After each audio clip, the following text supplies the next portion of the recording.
Hi, welcome to Messier Mantra. I'm your host, Mike Messier. On this episode, we have a very good friend of mine. He's a filmmaker, all the way from Dorchester, Massachusetts. Wes Williams. Hey, what's up, Mike? How you doing, buddy? Good. Did I say the name of the city right? Is it? Yeah, it's Dorchester, but you could say it's Boston. But yeah, Dorchester. That's where I live right now. That's cool. Yeah. And I'm really happy to have you here. You have we have a couple of pieces from your new work, Nothing to Lose. Mm-hmm. We'll start with the trailer. Okay. Anything you want to say about it before we check it out? Well, I'd say basically what we're trying to drive home with this trailer is we're trying to essentially, let people know the story, let it know the grit and the action. We do action-based stuff. It's action-packed, and that's what we're trying to get here and tell a story with a little bit of love as well. Sounds good. Cool. Let's check out Nothing to Lose trailer right here on Messier Mantra.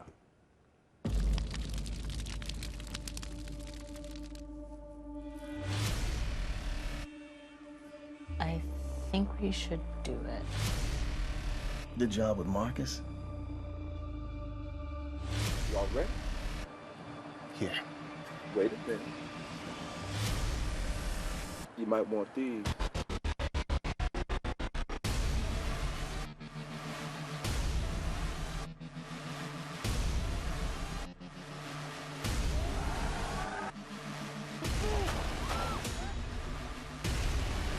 I'm with you, okay?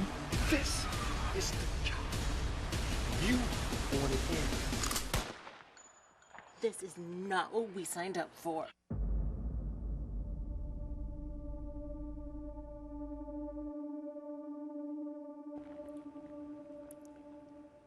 Wes Williams, that looks really good.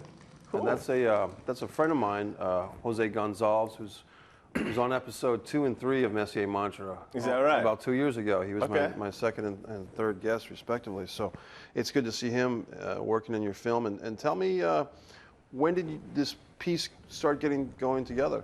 Well, it's an interesting story. I know that right after we shot our first feature, District C11, I wanted to do another film. I wanted to get behind the lens because making that film, it took a long time. It took about a year and a half, and most of that wasn't due to our fault. It was the year where we had like the biggest snowstorm, right. And when we had the snow plank still in August, and so basically that decimated our production. People couldn't believe we still kept at it, but we did and stuff. So after that, it's almost been a year. I haven't been behind the lens. I was going to do the film at first with a few different actors, but at the time, it didn't financially make sense. I wanted to do a feature instead. But as I had to focus still on District to finish that whole thing again, I got the whole bug, and we started basically putting Nothing to Lose together. I like the title of it because that's kind of how life is. A lot of times it is nothing to lose. You know? I mean, where we kind of got the title from is that there's actually 2 different titles. We ended up rocking with Nothing to Lose, but it really is about this couple, and they're in really dire situation, and they're not they never had a silver spoon in their mouth, and they're not so they kind of go on a limb, if you will, do something that is not really their character, but in their particular case, in their mindset, they have nothing to lose. And, it kind of, to me as well, gives a little bit of edge to the film as well, where, it should be something that if there's nothing to lose, then what's the situation? It begs a lot of questions and stuff. And you've also brought a scene, we're calling a preview, a scene from the movie as well. So we're going to check that out? Yeah, we're going to check that out. That's actually I think it's the first few minutes of the film.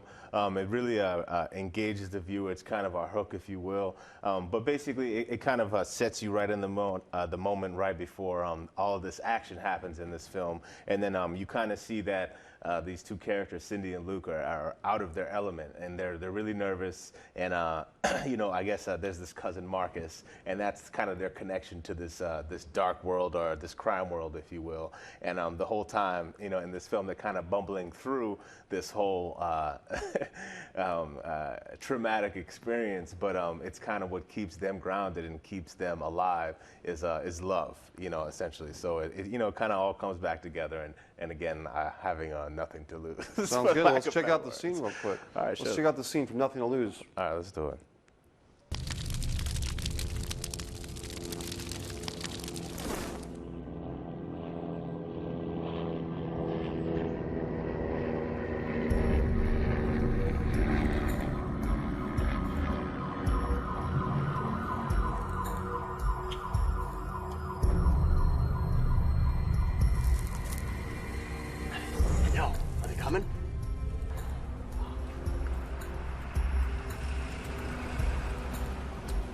bitch you up. Ain't nobody bitching out, son. Shit.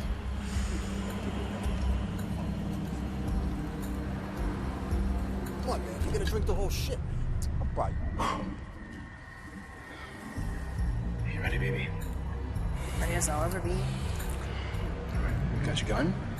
Yeah, but you know it's not loaded. It's okay. I'm with you, okay? It's gonna be okay. I'm with you. Marcus. Yo, cuz. Thanks for looking out. Don't worry about it, cuz. I got you. Y'all ready? Yeah. Wait a minute. You might want these.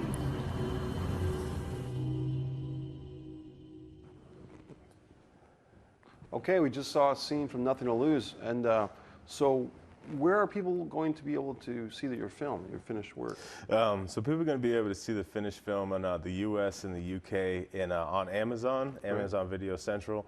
We should have some links on our website in basically the next 2 weeks. And then outside the U.S., Dailymotion is going to be covering it. So this whole thing, our strategy with this film is mostly an internet thing. Right. We know that the web is just a huge thing. We've had to put a lot of focus on actually the mobile users. I mean, I'm kind of old school, if you will. I'm always on my laptop or desktop, but quite frankly, everyone else is on their mobile devices. So this is something that we're really paying a lot of attention to basically get the most amount of eyes and taking it from there. So that's basically where people can see it and stuff. But it was a journey making this film for sure. Yeah. I mean, there's a lot that went into it for sure. What was your most maybe gratifying or happiest experience with the film? I would say finishing it. Yeah, Because I knew Yeah. that basically with this particular film, we were shooting in Worcester. Yeah. We shot out there, and then we shot in Westford. That was where the first scene happens, and then we shot the other one in Worcester. But I know that Worcester, it was about 6 or 7 pages. We were shooting at night, so that means lighting these scenes would take forever. Not forever, but take much longer than we'd like. Right. And we were doing action, you know, where we're having cop cars swing around corners. You know, we're we're shooting people. There's these like chase scenes and stuff. I knew that, especially when I was shooting the previous film, I understand that action takes time, and it's just to cover as much and get a lot of things. I just knew it was a humongous challenge. And this is an overnight shoot, so again, we have about 12 hours, and we're fighting against the sun. We can't control the sun because once the sun comes up, it ruins our entire. You know, like when we're done shooting. The whole thing is we only had enough budget for that, so we had to get it done that day. So much so that we had to change the ending on the fly. Oh, wow. Because essentially I was like, you know, we got 4 hours and there's no way we're gonna get all this done. We have to change the ending. I was going back and forth with the writer, and basically it was just like, hey, Wes, this is your film. Do what you got to do. Right. And then when we changed the ending, it actually left a lot of things. There was lots more questions. Like there were certain things that weren't necessarily answered. It actually begged for more. So it's really interesting how things can happen accidentally. But yeah, I mean, my most gratifying thing is when the sun was coming up. I think it was like 5:17 or something. Right. And we got the last shot. And then I remember looking over to the DP and stuff, and I was like, I don't want to get too excited. I think we just wrapped this film. Nice. And then it was just crazy because I didn't think we was gonna be able to do it. When it got to 2, 3, 4 in the morning, some of my crew was like, and then like it got really things. So when we did it, oh my God, it was really gratifying for sure. Now, how long of a film is it? Like how many minutes? So we have I think it's 9 minutes and 28 seconds. Yep. Yeah, I think that's roughly what it is. And there's 3 different acts to it. So when people do see it on the Camp 9 website or on Amazon, however they find it, there's 3 different acts. It's the first piece that we just seen here. There's the second act that's much longer, and then there's the last act, which basically compiles all the action. It's like the best part. So that's kind of how we broke it down. Do you think this would be a film that you could make into a feature, or some of the characters or something? Yeah, I mean, I know that the way we've been pitching it and talking to folks about it, it can easily be considered a proof of concept. Right. And we can, because there's so many questions at the end. It's just like, what happens to this guy? What happens to the couple? Yeah, right. And then there's so many different elements to it. So absolutely. And I think, growing and having the experience, it's all about a good story. And one of the challenges we had with Nothing to Lose is that we have 10 minutes to make an appealing story, make you care about these characters, and make it so people want to see more. So, I mean, it really challenges the writing itself.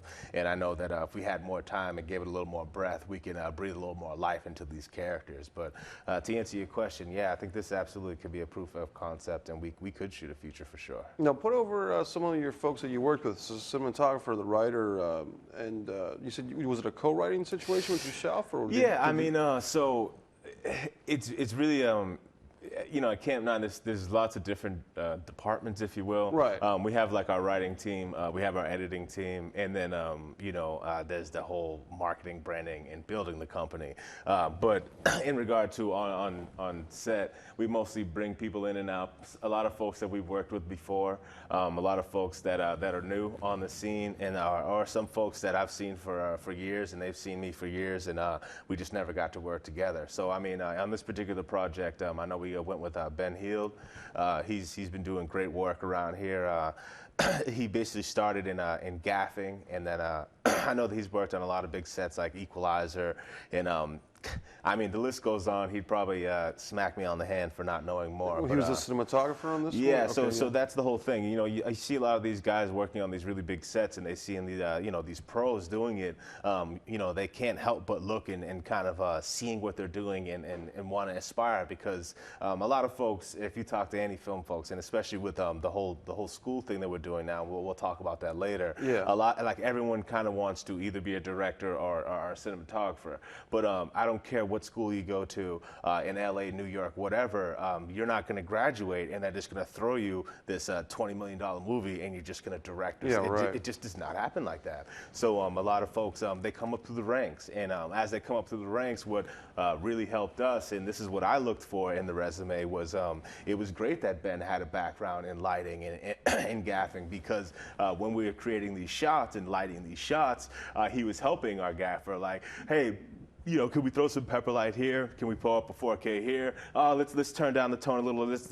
Right. So not only was he, shooting this picture and making the picture look beautiful, but he was helping the gaffer. So it was like a twofer.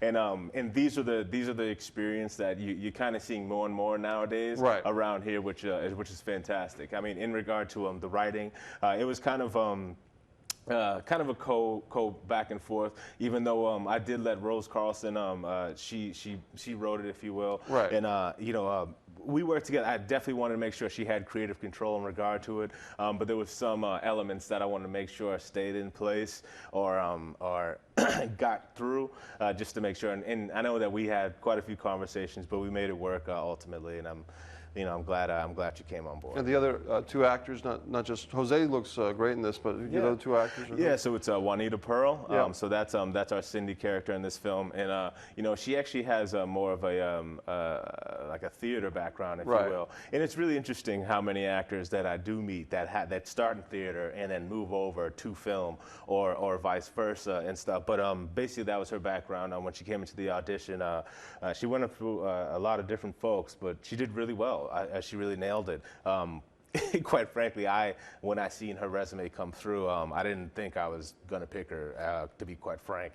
But when we was in the audition, she nailed it. Yeah, and there's just some things where you just, if you feel it in your gut or your hara, as they say in Japan, it's just you just go with it, And then with Magushu, and I know he's gonna kill me because I always butcher his name by accident, but I mean him much love. But he also kind of had a theater background, but at the same time, he did some stand-in work for Denzel and different films, and he does a lot of work in New York and stuff. So these are, I just try to make the most opportunities for as many folks, and I just want to make sure that the story is believable. So the one thing I always try to do is make opportunities for new, because as we continue to grow and stuff, you meet a lot of folks, and some folks kind of just don't work out for certain projects, and some folks do. So it's nice when you can finally pick one and you guys can finally collaborate. But yeah, far and wide. Well, I liked what you said about the audition process, because I've had that experience before. You get these headshots or resumes sent to you, and then you have the audition, and then sometimes the director or producer can fall into that trap of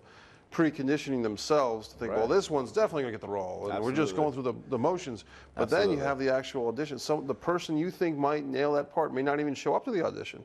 And then someone who you never would think would get the role, you're absolutely correct, comes in totally prepared and nails it, and everyone's impressed.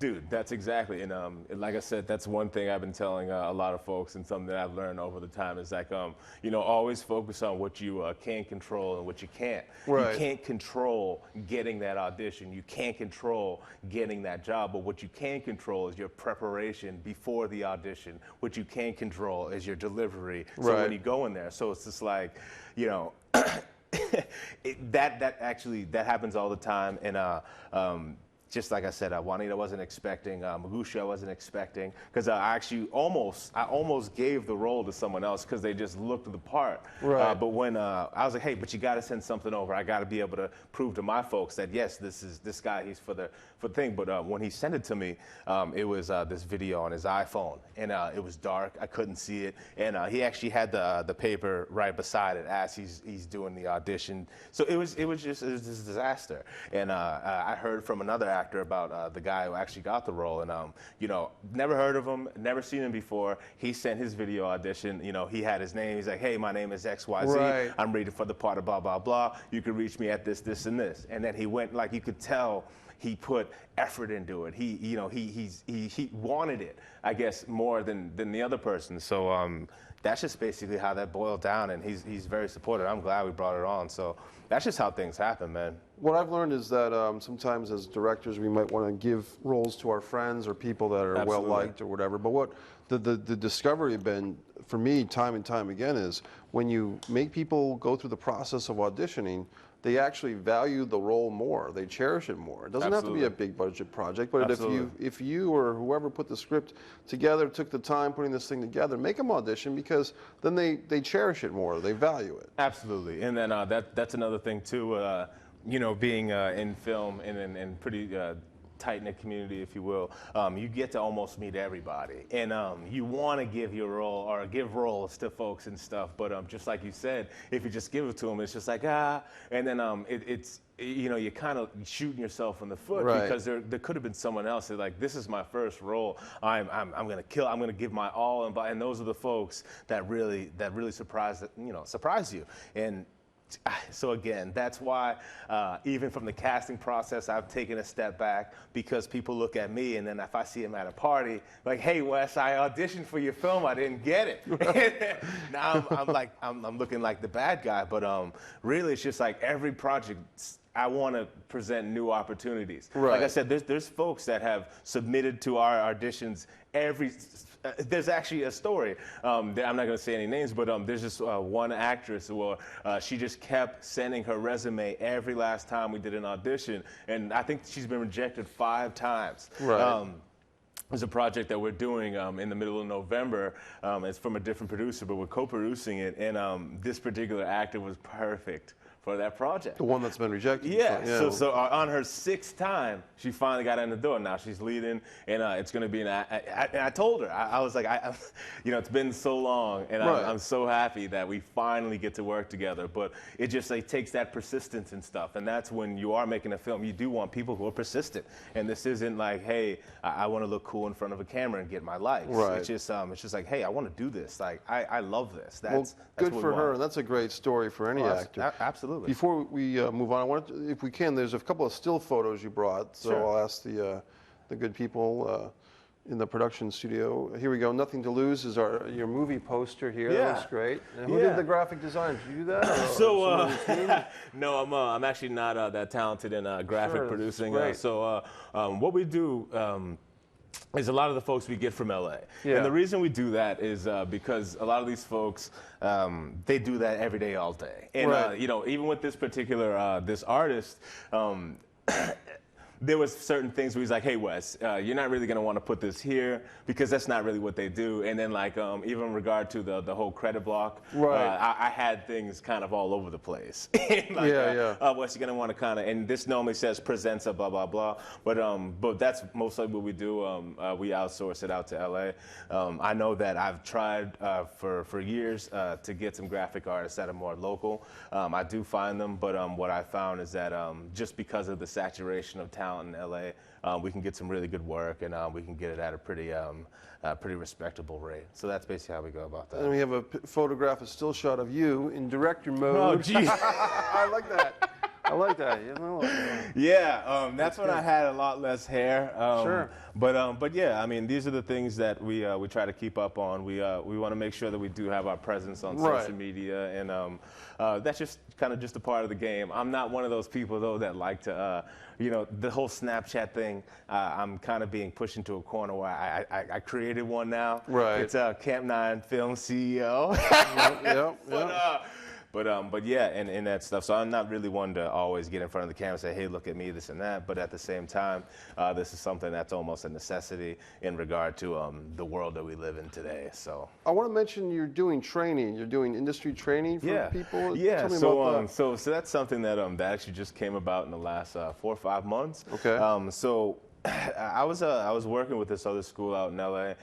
They had a whole bunch of students that was here in Boston, and they essentially wanted training, but their basically their headquarters is in LA. And then essentially these students didn't want to fly to LA, or you know, and probably the parents more so wanted to keep them close. So essentially what they did was they connected me with these students, and that kind of started the whole bug. And it was really interesting to see people grow from not knowing anything to you know, shooting their own short. I mean, we had 2 people graduate so far. We have 4 more kind of in line, and then 3 more starting, you know, next year. But you know, it's what we are, I guess, focusing on right now is Adobe Premiere CC. Cool. We have the accreditation that you can get through us, and it takes about a month and a half. I mean, there's other products that out there. They say 16 hours. Come see me for the weekend, and then here you go. But more so, it's a more one-on-one type thing. That's kind of how we're doing. I have different folks, just like I said, that I work with, like the cinematographer, the gaffers, and those guys. For the lighting section, I'll bring them in. You know, for the cinematographer, I'll bring those guys in. For the business of it, I'll speak about it, and you know, we kind of go from there. But you know, it's definitely it's a work in progress. You know, I didn't ever set out to be doing a school. Right. And I don't want to call it a school. I don't want to get in trouble. But more so a training facility. But I find it very rewarding. We actually just yesterday we finished a music video for one of the students, and when he came, he didn't know absolutely nothing about Adobe CC. Right. Well, he had a camcorder. That's where he started, but he didn't really understand a lot of things. And to really see when he was kind of putting around Adobe, and now he's spinning around using shortcuts and all this stuff, it's like, wow, look at you. Right. So it's great. I mean, knowledge is power, and I'm glad I can help these folks, you know, get more of it, or whatever the case. That's awesome. And what's next for you guys at Camp 9 Film? I would say, what's next, man? So right now, we're just doing this whole Nothing to Lose. This is coming out in the next few weeks. Like I said, we're going to go through Amazon for the UK and the US, Japan and Germany.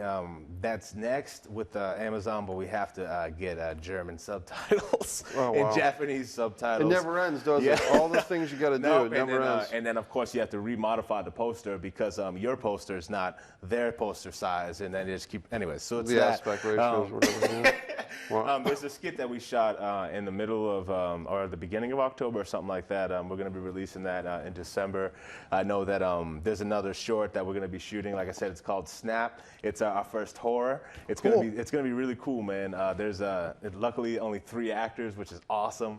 And it's not like a stab 'em up. It's more of a like, like a mystery. Right. But what's cool about it is we incorporate, technology of the day now with this whole like snap idea and stuff. Really cool. I'm really excited about that. And then that's it, man. We're gonna turn around January next year.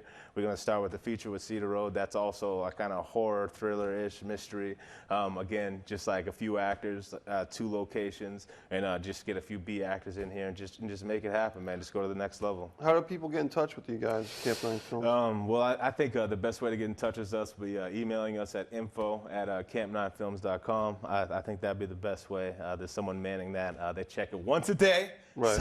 So With the number 9? Yes, with okay. the number 9, Yeah. camp9films.com, and they reach out, and if you have any questions about the school, hit us up. If you have any questions about Nothing to Lose, hit us up. About the next film, hit us up, and we take it from there. But we're always accessible. We ain't going nowhere. I don't care how many different cities we are and traveling and stuff. Boston will always be kind of our home, and we'll always provide opportunity. What mantra do you want to share with us? Because the Messier Mantra is all about having some type of slogan or expression. Is there anything that kind of you think about, or just maybe an expression, a quote or something or an ethic that you live by, Wes?